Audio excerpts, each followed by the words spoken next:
मुकम्मल घर है जनाब और मुकम्मल घर में नीला रज़ाक फ़ाइज़ा कुरैशी आपके साथ मौजूद हैं और सेगमेंट है हमारा प्यारा पेट। प्यारा पेट में हम पेट्स के हवाले से प्यारी-प्यारी बातें करते हैं और हम जानते हैं कि पेट्स को किस तरीके से रखा जा सकता है, उनकी ब्रीडिंग किस तरह की जा सकती है, उनके कौन से मसले मसाइल उनको पेश आ सकते हैं। तो आज हमने दावत दी है हमारे एक्सपर्ट गेस्ट ज़ुहैब अहमद साहब को, जो कि बर्ड लवर हैं और बर्ड फ़ोटोग्राफ़र भी हैं।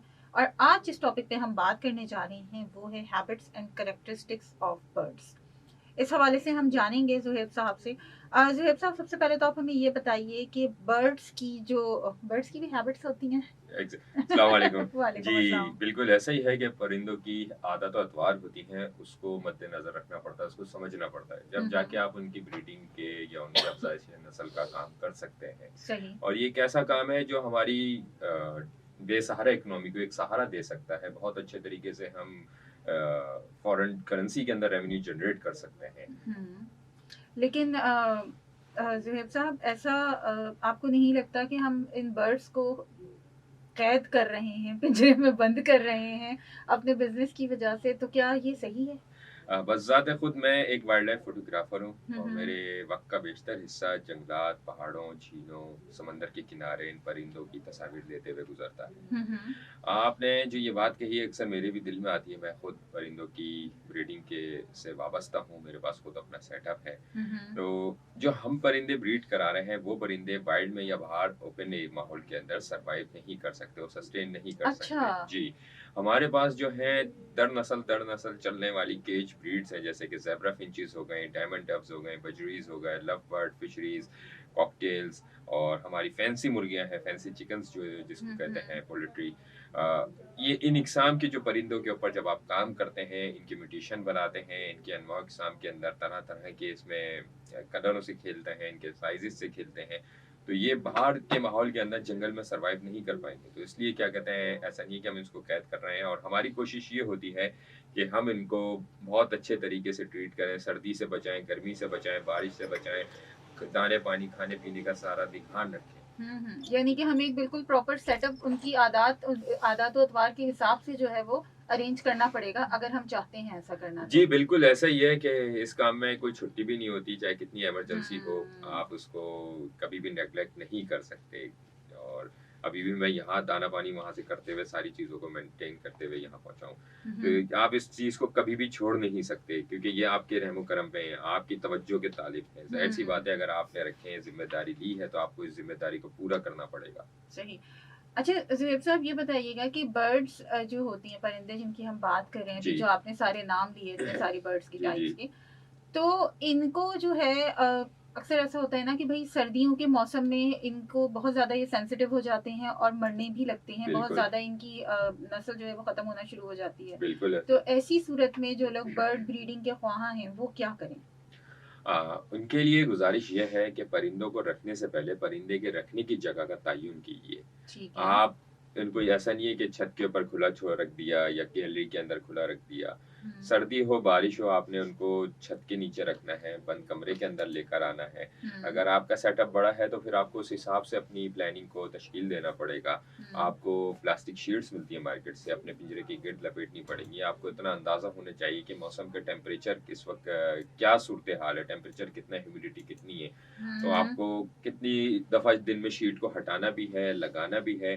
फिर हुँ, दाने जो इनको आप डाइट दे रहे हैं, उसका जो उसकी जो कंपोज़िशन है, उसका जो मिक्सचर है, उसके अंदर रद्द-बदल करना पड़ता है। उसके अंदर सीड्स वगैरह का रद्द-बदल होता है। तो और ऑयल्स दिए जाते हैं, एसेंशियल ऑयल्स हो गए, ऑलिव ऑयल सबसे बेहतर है, क्या कहते हैं, आप अपने परिंदे को दें। और सर्दी के अंदर जो धूप है खाने में मिला के ऑयल जी, देना? खाने अच्छा। में मिला के। और जब सर्दी के अंदर जो है धूप सबसे अहम किरदार अदा करती है परिंदे के सर्वाइवल में। चाहे कितनी भी सर्दी हो, जब सुबह परिंदे को धूप लगती है, तो परिंदा चाको-चौबंद हो जाता है। हुँ, हुँ। जी, अच्छा, लेकिन अभी जैसे आज की हम बात करें मौसम की, तो आज तो समझे धूप है ही नहीं। जी, तो जब इस तरह की सिचुएशन हो या बहुत से ऐसे एरियाज़ होते हैं, अगर हम कराची की बात नहीं करें, कराची के अलावा बात करें कि जहाँ पे धूप नहीं निकलती सर्दियों के बिल्कुल। मौसम में, तो फिर ऐसी सिचुएशन में क्या किया जाए?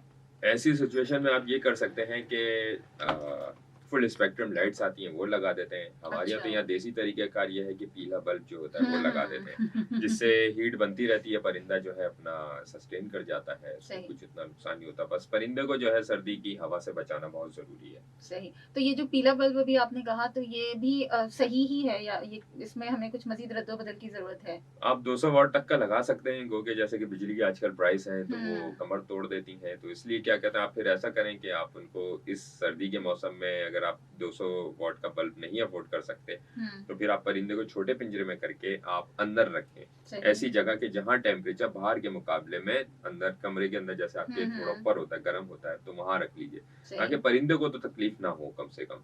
ठीक है। जी। अच्छा जब हम बात कर रहे हैं परिंदों की और इस इन सारी चीज़ों की तो परिंदे अक्सर ऐसा कुछ परिंदे ऐसे भी होते हैं जो इस मौसम में अंडे भी दे रहे होते हैं। तो फिर उन अंडों की देखभाल किस तरीके से की जाए या वो परिंदे खुद ही कर लेते हैं? देखें, जंगल के अंदर अगर मैं जाऊँ बाहर, तो हुँ। सर्दी के मौसम में कोई परिंदा अंडे नहीं देता। अच्छा। जी, हुँ, सारे परिंदे जो हैं दाना उनका चुगने में या अपने आप को सर्दी से बचाने में लगे हुए होते हैं। हुँ, अगर आप अभी भी शहर कराची के किसी भी ऐसे बियाबान मुकाम, किसी पहाड़ी पे, किसी खास आबिस्तान के ऊपर जाते हैं, हुँ। तो इस वक़्त भी आपको वहाँ परिंदों की बहारें, परिंदों की डारें बिखरी हुई दिखाई देंगी। अच्छा। उसकी वजह ये है कि हमारे शहर कराची में कज़ाकिस्तान, उज़्बेकिस्तान यानी कि रूस, वुस्ट हुँ, एशिया की जो रियासतें कहलाई जाती हैं, हुँ, जो हुँ। खित्ता है, वहाँ की खून को मुंजमद कर देने वाली सर्दी से बचने के लिए परिंदे यहाँ आते हैं, ठीक है? अच्छा, सही। और अगर आप यहाँ केज ब्रीड कराने हैं, तो जब टेम्परेचर नीचे होता है, टेम्परेचर कम होता है, तो हुँ, परिंदा उस वक़्त ब्रीड नहीं करता। ठीक है। क्यों? इसकी वजह ये है कि दिन की रोशनी का दौरानिया भी कम होता है, तो परिंदे को लगता है मैं अपने बच्चे को सही से फ़ीड नहीं करा पाऊँगा, मेरी जो आने वाली नस्ल है वो सही से बढ़ेगी नहीं। सही। तो उसके लिए फिर जब आप आर्टिफ़िशियल तरीके कार को इस्तेमाल करते हैं, तो फिर आपको एक्स्ट्रा लाइट्स लगानी पड़ती हैं, हुँ, टेम्परेचर को मेंटेन करना पड़ता है। टेम्परेचर जो है बहुत अगर कम हो जाए तो 16 डिग्री सेंटीग्रेड से नीचे नहीं जाना चाहिए। कोशिश ये करें कि आप अपने परिंदे को 24 डिग्री सेंटीग्रेड के टेम्परेचर के ऊपर सर्दी के मौसम में रखें, सही। ठीक है? हुँ, और फिर आपका परिंदा उसमें ये है कि ब्रीड भी करता है, फिर आपको एक्स्ट्रा लाइट्स लगानी पड़ती हैं, जो शाम 4 बजे से आपको ऑन करनी पड़ेंगी, तो वो फिर शाम के रात के 8 बजे तक चलानी पड़ेंगी। यानी कि 4 घंटे आपको उनको एक्स्ट्रा लाइट भी देनी है, हुँ। ताकि परिंदा उन 4 घंटों के अंदर अपने बच्चों को तीसरी दफ़ा फ़ीड करा सके। यानी हमें उन्हें रात में दिन का सा माहौल प्रोवाइड जी, करना है। और फिर लाइट ऐसे नहीं है कि रात के 8 बजे आपने ठक करके लाइट बंद करी, बिल्कुल अंधेरा हो गया। वो हुँ, ग्रेजुअली आहिस्ता-आहिस्ता जो है लाइटें उसको कम करना पड़ता है, उसको बंद करना पड़ता है। तो ये बड़ा एक टेक्निकल काम है, इसको आपको सीखना पड़ता है। जभी फिर उसके बाद आप काबिल होते हैं कि एक अच्छी ब्रीड कराने के। सही। जी। तो यानी कि हम अगर ब्रीडिंग करवाना चाह रहे हैं परिंदों की और इसको एज़ बिज़नेस अपनाना चाह रहे हैं, तो उसके लिए पहले हमें खुद बहुत कुछ सीखने की और बहुत कुछ समझने की ज़रूरत है। जी, बिल्कुल सीखे हैं, हम बैठे हुए हैं, क्या कहते हैं, और भी बहुत से बड़े ब्रीडर हैं जो क्या कहते हैं, नए आने वालों को, न्यू फेंसियर्स को, न्यू ब्रीडर्स को सिखाते हैं, बताते हैं। ऐसा नहीं है कि ये इसमें कोई कोर्स ले लो इतने पैसे देके, हुँ, ऐसा नहीं है। अल्हम्दुलिल्लाह हमारी फील्ड के अंदर भाईचारा बहुत है, हुँ, तो हमानगी बहुत है, तो हम नए आने वालों को खुले दिल के साथ सिखाते हैं, बताते हैं और कर सकते हैं। ख़ासकर तो मैं कहूँगा कि शहर कराची की ख़वातीन को इस फ़ील्ड में आगे आना चाहिए, हुँ। क्योंकि ख़वातीन घर ज़्यादातर पे होती हाउसवाइफ़ है। होती हैं, घर पे होती हैं, तो अपने घर के अमूर ख़ानादारी से फ़ारिग होके जो है वो इस फ़ील्ड के अंदर इस काम में आ सकती हैं। महज़ सिर्फ़ दिन का जो है 1 घंटा, 2 घंटा लगता है, अगर आपका बहुत बड़ा सेटअप है तो फिर 5 घंटे भी लग जाते हैं। हुँ, मगर ये है कि अगर आपके पास सिलेक्टिव कम परिंदे हैं, हुँ। तो फिर आपका 1 घंटा भी बहुत है। तो आप अच्छा। जी, 1 घंटा भी बहुत है। ये है कि आपको उससे कुछ आमदनी ही होगी। हुँ, हुँ। जी, तो इनकी जैसे आप आमदनी की बात कर रहे हैं ज़ुहैब साहब, तो क्या जी। इनकी ऐसी है रीसेल के वाक़ई में इस बिज़नेस में हाथ डाला जाए? और अगर ख़वातीन की स्पेशली हम बात करें क्योंकि उनके तो इतनी पहुँच भी नहीं होती कि वो बाज़ारों में जाएँ और जाके उनको सेल करें, ये सारा कुछ करें। आपने बहुत अच्छा सवाल उठाया है कि ये ऐसा काम है कि ख़वातून को जो है घर से बाहर निकलने की भी ज़रूरत नहीं है, या किसी अच्छा, बाज़ार में जाने की भी ज़रूरत नहीं है। हर चीज़ ऑनलाइन अवेलेबल है। अच्छा। सही है, अच्छा परिंदा भी मिल जाएगा, हुँ, दाना भी घर पे पहुँचा देते हैं हुँ, और पिंजरे वगैरह भी सब मिल जाते हैं, होम डिलीवरीज़ हो जाती हैं, हुँ। ठीक है। आपको जब बेचने का मामला आता है, तो फिर आप उसको बेचने के लिए भी ऑनलाइन प्लेटफ़ॉर्म्स का इस्तेमाल कर सकते हैं, सोशल मीडिया प्लेटफ़ॉर्म्स के ऊपर ग्रुप्स बने हुए हैं, हुँ, हुँ। वहाँ पे आप उनका इस्तेमाल करके जो है इन परिंदों को सेल आउट कर सकते हैं, मार्केट कर सकते हैं। और सही। रही बात कि आफ्टर मार्केट की या इस वक्त जैसे कि आपको पता है हमारे मुल्क जिस बदतरीन सूरत हाल से बिल्कुल, दो चार है बिल्कुल। मुआशी तौर के ऊपर, और जैसी सूरत हाल है तो जाहिर सी बात है इसका जो इम्पैक्ट है वो हमारी इस फील्ड के ऊपर भी पड़ा है। हुँ, मगर ऐसा नहीं है कि नहीं बिखरा। हुँ, मैं हमेशा ये मिसाल देता हूँ कि अ, इंसान की फितरत में शुरू से है परिंदों का पालना, ठीक हुँ, है। अभी आपने देखा कि जो वार चल रही है फ़लस्तीन में, हुँ। वहाँ पे एक बच्चा अपना बिल्ली लेके भाग रहा जी, है। एक बच्ची बिल्कुल। जो है वो तोते का पिंजरा है, हुँ, इसने तबाहाल हाल के अंदर जब उनको अपने खाने के क्या कहते हैं लाले पड़े हुए हैं, उस बिल्कुल। वक़्त भी वो उस बच्चा जो है पिंजरे को लेके जा रहा है। एक बच्चा जो है गधे के बच्चे को लेके जा रहा है। हुँ, तो ये एक ऐसा अमर है या एक ऐसा ही इंसान की फितरत में शामिल है कि इंसान परिंदों से कभी भी दूर रह ही नहीं सकता। तो हुँ, इंसान ज़रूर पालेगा। अब मैंने आपको इतनी बड़ी मिसाल दे दी कि उस हाल में भी लोग अगर परिंदों का ख़्याल रख रहे हैं या पालतू अपने जानवरों का ख़्याल रख रहे हैं, तो हमारे तो अल्हम्दुलिल्लाह बहुत अच्छे हालात हैं। बेशक, सही है, बेशक। तो फिर ज़ाहिर-सी बात है कभी की रातें कहते हैं कि लंबी कभी के दिन छोटे, जो हुँ, मिसाल है। हुँ, हुँ। तो कभी ये के दिन चलेगा। बड़े, कभी की रातें। बिल्कुल, बिल्कुल। बिल्कुल, ये इस बिल्कुल। तरह से चलेगा। बिल्कुल जनाब, हाँ, ऐसा ही है और बहुत अच्छी और करामत बातें हमारी चल रही हैं। प्यारा पेट हमारा सेगमेंट है, ज़ुहैब अहमद साहब हमारे साथ मौजूद हैं जो कि बर्ड लवर हैं और वाइल्ड लाइफ फोटोग्राफर भी हैं।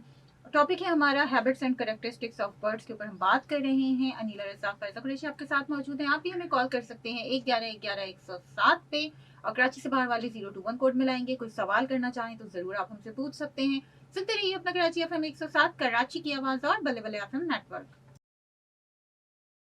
मुकम्मल खैरियत फ़ाज़ा कुरैशी अनीला रज़ा का आपके साथ मौजूद है। सेगमेंट है हमारा प्यारा पेट, हमारे साथ ज़ुहैब अहमद मौजूद हैं और ज़ुहैब जो हैं वो बर्ड्स लवर हैं, फ़ोटोग्राफ़र हैं, वाइल्ड लाइफ़ फ़ोटोग्राफ़ी भी करते हैं और आप सुन रहे हैं अपना कराची एफ़एम 107 कराची की आवाज़ बल्ले बल्ले एफ़एम नेटवर्क। ज़ुहैब आपने बड़ा अच्छी फ़र्स्ट लिंक में सारी बातें बड़ी डिटेल के साथ बताई। अच्छा जी, आप वाइल्ड लाइफ़ फ़ोटोग्राफ़र भी हैं। बिल्कुल। तो क्या आप सिर्फ प्रेफर करते हैं बर्ड्स की फोटोग्राफी या और भी एनिमल्स की आप फोटोग्राफी करते हैं? जब आप वाइल्ड में उतरते हैं, वाइल्ड लाइफ फोटोग्राफी जो है, हम्म। बुनियादी तौर के ऊपर जो भी जंगल के अंदर, जंगल जी। के खुले माहौल में आज़ाद हम्म। जानवर होते हैं जंगली, उनकी हम्म। फ़ोटोग्राफ़ी का नाम वाइल्ड लाइफ फ़ोटोग्राफ़ी है। हम्म। उसके अंदर अगर आपके सामने लोमड़ी है, हम्म। आपके सामने कोई परिंदा है, आपके सामने कोई ज़हरीला साँप है, हम्म। पानी में मछली है, अगर दिख हम्म। रही है ऊपर सतह के ऊपर, हम्म। तो आप उसको जो भी फ़ोटोग्राफ़ करेंगे टेक्निकली एस्पेक्ट्स को सामने रखते हुए, सही। वो वाइल्ड लाइफ फ़ोटोग्राफ़ी तो होगी। आप ऑल ओवर सब कैप्चर करते हैं। जी, तो क्या यहाँ पे अगर हम बात करें कराची की अगर हम बात जी। करें तो आप कौन से एरियाज़ ऐसे हैं जहाँ पे आप ये फोटोग्राफी आसानी के साथ कर लेते हैं और आपको एक अच्छा एरिया मिल जाता है? देखिए मैंने अपनी वाइल्ड लाइफ फ़ोटोग्राफ़ी का जो आगाज़ किया था, वो अपने घर से किया था। अ, हुँ। मुझे ये शौक ऐसे हुआ कि जब मैंने परिंदे पाले हुए थे तो घर से वाइल्ड लाइफ फोटोग्राफी जी, का आगाज़ समझ में नहीं आया ये मुझे। मैं आपको थोड़े से समझाता हूँ। समझाएँ प्लीज़। जी, हमा जो मैंने परिंदे पाले हुए थे, जी, जी। तो उस ज़माने में जो हमारे पास मोबाइल होते थे, वो इतने क्रिस्टल क्लियर और इतने अल्ट्रा एचडी जी, जी। रिज़ल्ट नहीं होता था, हुँ, 3.2 हुँ, मेगापिक्सल हुँ। के होते थे नोकिया के, हुँ, हम हुँ। उससे तस्वीर लेते थे। हुँ, अब वो कहीं से मेरे हाथ एक डिजिटल कैमरा लगा, हुँ। मैंने खरीदा था शायद 7 साढ़े 7 हज़ार रुपए का, बहुत पुरानी बात है। हुँ। अब मैंने उससे तस्वीरें लेना शुरू करी अपने परिंदों की, कुछ मेरे कॉन्सेप्ट्स क्लियर होते गए। हुँ। तो एक दिन एक चिड़िया आई और दाना चुग रही थी। हुँ। जो दाना गिर जाता है पिंजरे से हुँ, बाहर, वो चुग हुँ। रही थी। मैंने उसकी फ़ोटोग्राफ़ी शुरू करी। वहाँ से ये आगाज़ हुआ। तो इसलिए मैं कह रहा हूँ कि मैंने घर से इसका आगाज़ किया। वो इस सही। मामूली सी चिड़ी यानी कि मामूली तो नहीं, अब तो वो भी नापैद होती जा रही हैं, हुँ, जो हुँ, हमारे घरों हुँ। में ये चिड़ियाँ होती आती थी, हाँ, हाँ। अब बहुत कम हो गई हैं।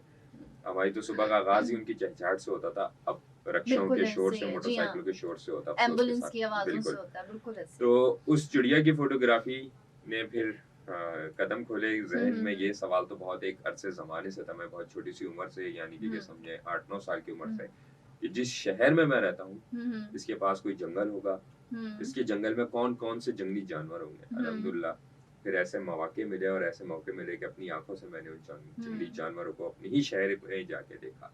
और अच्छा। जी, अगर आपका सवाल जैसे कि है शहर में मैं कहाँ-कहाँ, हुँ, तो फिर जब मैंने कदम बाहर निकाला, तो गडाफ, मलीर, काठोर, कोट कासिम का एरिया है, कीर्थन नेशनल पार्क बिल्कुल कराची के साथ है, हाउसवे की पट्टी है, सैंड स्पिट है, क्लिफ्टन अर्बन फॉरेस्ट अभी वजूद में आया है, कराची गार्डन जो कराची जू है, वहाँ पे आपको पता है कि जू के अलावा बॉटेनिकल गार्डन भी है जहाँ सदियों पुराने दरख्त हैं। उन दरख्तों के ऊपर बहुत अनवा इकसाम के परिंदे आते हैं। मुझे वहाँ एक दफ़ा एक ऐसा परिंदा मिला जो शाज़ नाज़िर ही जो है कराची के अंदर देखा गया या पूरे पाकिस्तान में देखा गया, ब्राउन श्राइक।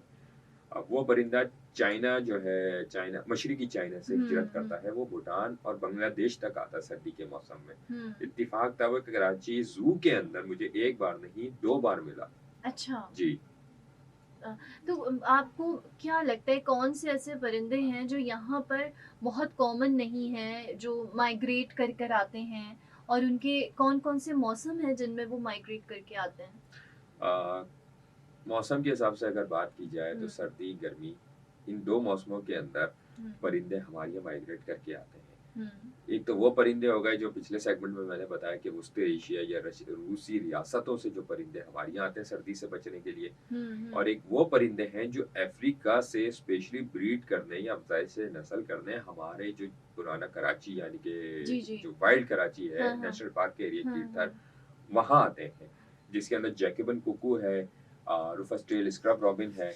इस तरह के परिंदे जो है हमारे यहाँ पे ब्रीड करते हैं, गर्मी के मौसम में आते हैं, क्योंकि उस वक्त वहाँ जो सदर्न हेमिस्फीयर है वहाँ सर्दी के मौसम का आगाज हो जाता है। सही। उनको कैसे पता चलता है कि कराची जाना है गर्मी है? मुझे वाकई में इस बात के ऊपर बहुत हैरत हुई जब मैंने इन परिंदों के बारे में पढ़ना शुरू किया। अफसोस के हमारे इस दौरे असरे हाजिर के अंदर कोई ऐसी किताब या कोई ऐसा लिटरेचर आज तक बनाया ही नहीं जा सका जो अंग्रेज बना गए। हमें इन परिंदों को स्टडी करने के लिए आज भी 150-200 साल पहले लिखी गई अंग्रेजों की वो किताबें पढ़नी पड़ती हैं, जिसे देखकर हमारे दिमाग के परख छोड़ जाते हैं कि अंग्रेज इस नहज तक काम करते थे कि वो यहाँ सदर से, क्योंकि उनका बेस तो यही था सदर का इलाका, सदर से मैदान जाते थे कीर्थन नेशनल पार्क। अब वो उस वक्त कितना अनएक्सेसिबल होगा, कोई 4x4 नहीं, और दिनों का सफर होगा, वो चंद घंटों का नहीं होगा आज की तरह कि आप एक दिन में पहुंच जाएंगे, वो 2-3-4 दिन लगते होंगे। तो मुझे इस बात पे बड़ी हैरत हुई कि अंग्रेज इतना इस नहज पे जाके काम करते थे। सारा उन्होंने डेटा कंपाइल किया। फिर एक टीचर रॉबर्ट साहब थे, उन्होंने बहुत वक्त लगाया, और मैं कहता हूँ कि वो इंसाइक्लोपीडिया है बर्ड्स पाकिस्तान के परिंदों का। उन्होंने हर तरह का जो भी परिंदा देखा, जहाँ जहाँ वो स्टेशन हुए, उन्होंने सबको अपनी किताब में दर्ज किया। उस किताब को पढ़ के पता चलता है कि अभी तो हम उनके कदमों से 50 साल क्या 100 साल पीछे खड़े हुए जी। तो हमारे यहाँ बहुत सारे परिंदे आते हैं, जैसे कि गर्मियों के अंदर ग्रेटर फ्लेमिंगो, लेसर फ्लेमिंगो भी जो है हमारे इधर साहिली इलाकों में घूम रहा होता है। और अभी सर्दियां हैं तो जैसे सर्दियों के अंदर वाटरफॉल के अंदर नॉर्दर्न पिनटेल, गार्गेनी, मेलर डक्स आती हैं, सीगल्स आते हैं, टर्न्स आते हैं, छोटे छोटे बैटर्स आते हैं, यानी कि प्लोवर हो गए, सैंड पाइपर हो गए, और वॉबलर्स आते हैं, ईगल्स आते हैं। ठीक है, मुझे ईगल्स की फोटोग्राफी का बहुत शौक है। मैं अपने घर से शहर के बीचों बीच खड़े होके ईगल्स देखता हूँ। तो एक ब्रिटिश ऑब्जर्वर को भी शौक उठा कि ये क्या बात कर रहे हैं कि शहर के बीचों बीच कैसे ये इतने ईगल रिकॉर्ड कर सकते हैं। वो खुद मेरे पास आए और उन्होंने जब विटनेस किया तो कहने लगे दैट्स फैबुलस कि शहर के ऊपर इतना ईगल है, वुल्चर्स तक आ रहे हैं। तो वो होते तो काफी हाइट पे हैं, हमारी तो एक आदत बन गई है, तो हम तो उनको आसमान में देख लेते हैं या डिफरेंशिएट कर लेते हैं दीगर परिंदों से, क्योंकि उनको एक मुमताज मुकाम हासिल है कि उनके पर चौड़े होते हैं, उनकी फ्लाइंग का जो पैटर्न है वो बिल्कुल अलग होता है, तो हम उसको डिटेक्ट कर लेते हैं। तो फिर हम दूरबीन की मदद से, कैमरे की मदद से उसकी आइडेंटिफिकेशन कर लेते हैं। तो वही देख के हैरान रह गए कि शहर के बीचों बीच इतने ईगल्स, उकाब जो रशिया से आते हैं, वो यहाँ घूम रहे हैं। सही। अच्छा, तो हमारे यहाँ तो खैर बड़े इस बारे में बड़ा हमारे यहाँ लोगों को एक ख़ास उबूर हासिल है कि दूसरों की चीज़ों को के ऊपर जो है वो अपनी हाकमियत झाड़ना या उनको पैक करना। तो ये जो आप बता रहे हैं कि मुख्तलिफ परिंदे जो हैं वो आते हैं मुख्तलिफ मौसमों में या ब्रीड करने, तो क्या यहाँ के लोगों ने कभी उनके ऊपर प्रॉपर काम करने की, रिसर्च करने की कोशिश की? जी बिल्कुल कोशिश की है। सबसे बड़ी कोशिश ये कि ये हलाल है या हराम है, और इसको पकड़ लें तो ये कितने का बिकेगा, अरब शेख कितने लाख का या करोड़ों का। ये पूछने जा रही थी असल में जी, हमने कोई तहकीक नहीं की है। सही है, सही। हमने सिर्फ यही तहकीक की है कि ये हलाल है या हराम है। ईमेन के लोगों ने तो हराम हाँ, हाँ। जो परिंदे हैं जिनको हाँ। बाकायदा यानी कि हरामी है, गिद्ध तक को काट के खा लिया। और यहाँ मार्केटों के अंदर सीगल्स बिक रहे हैं। हुँ। वो परिंदे, वो मासूम परिंदे जो आपके हाथ में बैठे हैं तो कितना मासूम लगे, मैं एक अंदाजा बता रहा हूँ, पकड़िएगा मत। और हाथ भी नहीं आते, वो छोटे-छोटे से हुँ, परिंदे हुँ। जिनको हम उर्दू में चहे और इंग्लिश में वेडर्स कहते हैं। हुँ। कोरंगी की एक मार्केट में ₹250 के 6 मिल रहे हैं और उन्हीं हुँ। वेडर्स को हम हुँ, हुँ। उन्हीं वेडर्स को हम देखने के लिए जब हुँ, हम हुँ। जाते हैं तो हज़ारों रुपए खर्च कर देते हैं। हुँ। मुझे बहुत ज़्यादा अफ़सोस हुआ कि ₹250 के 6 परिंदे, ये ₹250 के हमारी 6 प्रायोरिटीज़ हैं। हम अंडे हो गए मतलब। अंडे भी महँगे हैं, हाँ, सही कह रहे हैं, अंडे भी 30 रुपए महँगे का हैं मिल रहा है। आज तो। हाँ, और क्या कहते हैं, वो ₹250 के 6 परिंदे इस तरह से बिकना, सही। बहुत ज़्यादा मुझे इसका अफ़सोस हुआ। हम इसके ऊपर मज़ीद बात जी। करेंगे अभी। और मैं बहुत इंटरेस्टेड इस बात में भी हूँ कि अगर बहुत नॉर्मल अगर मैं मिसाल दूँ कि जब हम अपने दरिया की तरफ रुख करते हैं कराची के, तो साइबेरिया से जो परिंदे आते हैं, ये तो ट्रैवल का जो इनका एक पूरा एक एक क्या कहेंगे उसको, कि एक जो रास्ता है या वो एक सफ़र है, वो किस तरह से होता है, क्या होता है, इसके ऊपर भी हम बात करेंगे। ज़ोहेब अहमद हमारे साथ मौजूद हैं, प्यारा पेट हमारा सेगमेंट है। फ़ाइज़ा कुरैशी, अनीला रज़ाक बिल्कुल आपके साथ मौजूद है। आप सुन रहे हैं अपना कराची एफ़एम 107 कराची की आवाज़, बल्ले बल्ले एफ़एम नेट पर कॉल कर सकते हैं आप हमें 11 11 107 111 111 107।